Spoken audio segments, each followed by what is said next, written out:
Hi అండి.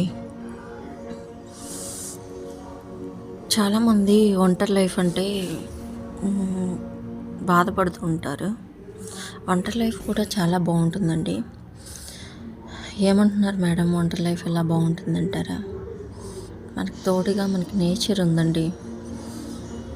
Morning walking వెళ్తూ flowers, leaves, trees, ఇంకా మన శరీరాన్ని తాకే చల్లటి గాలి,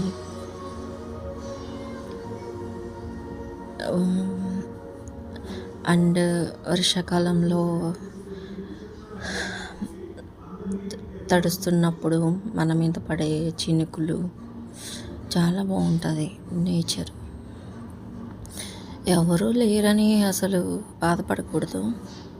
మేము ఒంటరిగా ఉంటున్నాం, మాకేం చేయాలో అర్థం కావట్లేదు అంటారు. ఈ ప్రపంచంలో నిజంగా మాట్లాడితే అందరూ ఒంటరి వాళ్ళేనండి.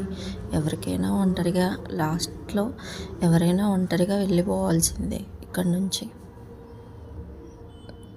ఎవరు ఎప్పుడు వెళ్ళిపోతారో కూడా మనకు తెలీదు. సో ఎవరు ఒంటరితనంగా ఫీల్ అయ్యి మాకు ఏం చేయాలో ఏం అర్థం కావట్లేదు, బోర్ లైఫ్ అని ఫీల్ అవుతారు.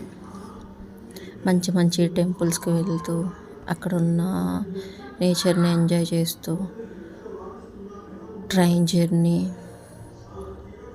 ఏదైనా మన ఫీల్ అయ్యేదాన్ని బట్టే ఉంటుందండి.